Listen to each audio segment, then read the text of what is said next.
আগামী 20 তারিখ উলুবেড়িয়া লোকসভা কেন্দ্রের নির্বাচন। এই নির্বাচনকে কেন্দ্র করে বাম সমর্থিত কংগ্রেস জোট প্রার্থী আজাহার মল্লিকের সমর্থনে প্রকাশ্য সমাবেশ অনুষ্ঠিত হল সাবসিড ফুটবল মাঠে। প্রধান বক্তা হিসাবে জনসভায় উপস্থিত ছিলেন সিপিএম এর রাজ্য সম্পাদক মোহাম্মদ সেলিম, সিপিএম এর হাওড়া জেলার সম্পাদক দিলীপ ঘোষ, সিপিএম এর রাজ্য কমিটির সদস্য পরেশ পাল, এছাড়াও প্রদেশ কংগ্রেসের সাধারণ সম্পাদক শুভঙ্কর সরকার, প্রদেশ কংগ্রেসের যুব নেতা ও রোহন মিত্র ছিলেন এই দিন। প্রাক্তন বিধায়ক অসিত মিত্র প্রার্থী হাজার মল্লিক উক্ত সমাবেশে থেকে কেন্দ্রের শাসক দল ও রাজ্যের শাসক দলকে আক্রমণ করেছেন মোহাম্মদ সেলিম মহাশয়। এই সমাবেশে কর্মীদের উৎসাহ ছিল চোখে পড়ার মতো। দেখতে থাকুন পুরো প্রতিবেদন। আইসিওসি যদি স্মাগলার, চোর, জোচ্চোর, মস্তানের ঘনিষ্ঠ হয় তাহলে মস্তানি বেড়ে যায় না, স্মাগলিং বেড়ে যায় না, অপরাধ বেড়ে যায় না? তাহলে তৃণমূলের এই যে দাপট বাড়লো গত কয়েক বছরে, কারণ দিল্লিতে ফিটিং করে দিয়েছে, সেটিং করে নিয়েছে। মোদী নিজে বলেছে, এই যখন দিলীপদা বলছিল না যুদ্ধ দেখাচ্ছে, ঝগড়া দেখাচ্ছে খুব, মোদী বলল কি, আমি মমতা ব্যানার্জিকে শাড়ি পাঠাই আর মমতা ব্যানার্জি আমাকে কুর্তা পাঠায় নিয়ম করে। আচ্ছা, পাঞ্জাবি পিস বলেনি, কুর্তা বলেছে। কি করে বললো? মোদী তো খুব ফিটফাট জামা কাপড় পরে, তো আমার মতো ঢিলে ঢালা পড়ে না। তাহলে যদি পাঞ্জাবির ঝুল কত হবে, হাতা কত হবে, বুক কত হবে, গলা কত হবে, এই মাপটা যদি না জানে মমতা, তাহলে মোদীকে মাপ করা পাঞ্জাবি কি করে পাঠায়, কুর্তা কি করে পাঠায়? দুজন দুজনকে খুব ভালো জানে, পরিষ্কার কথা। রতনে রতন চেনে, জানেন তো। আজকে আমাদের জ্বালা হয়েছে কেন্দ্র সরকার এবং রাজ্য সরকার। সরকারের কাজ ছিল স্কুল কলেজ চালু করা, এই সরকার এসে স্কুল মাদ্রাসা কলেজ সব বন্ধ করে দিচ্ছে। মেয়েরা এগিয়ে আসছে, আপনারা দেখেছেন আমাদের প্রার্থী তালিকায় কিরকম নতুন প্রজন্মের, যুব প্রজন্মের ছেলেমেয়েরা আছে। দীপশিতা লড়ছে, সব্যসাচী লড়ছে, সায়ন লড়ছে, প্রতিকূল লড়ছে, সৃজন লড়ছে।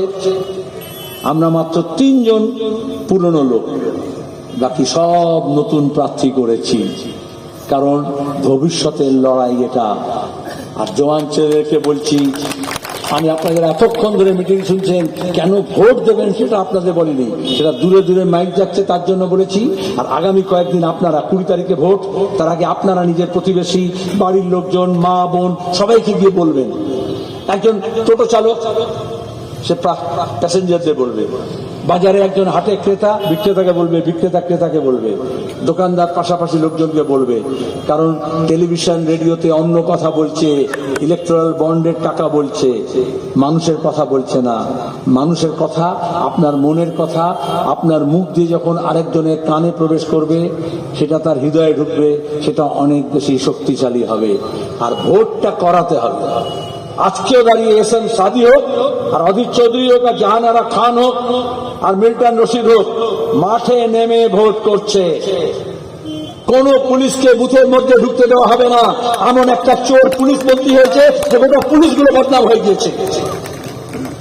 কেন্দ্রীয় বাহিনী থাকবে সব বুথে, আর পাড়াতে আটকাচ্ছে, ভয় দেখাচ্ছে, সেখানে আমাদের বাহিনী থাকবে। জওয়ান ছেলেদেরকে বলছি, মুর্শিদাবাদে দেখেছেন তো, হ্যাঁ, আকাশের দিকে থাকবেন। এখন হচ্ছে চাঁদ, এটা অর্ধচন্দ্র। অর্ধচন্দ্র দেখেছেন তো, এটা কাস্তের মতো হয়। যদি কেউ হাত বাড়ায় বন্ধুত্ব করবেন, যদি কেউ মুসাফা করতে আসে তাকে গলাগুলি কলাগুলি করবেন, আর যদি কেউ গুন্ডামি মস্তানি করতে আসে তাহলে তার গর্দানে হাত দিয়ে বুথ থেকে বুথ তাড়াতে হবে। হবে তো? হবে লড়াই, একসাথে হবে। ধন্যবাদ।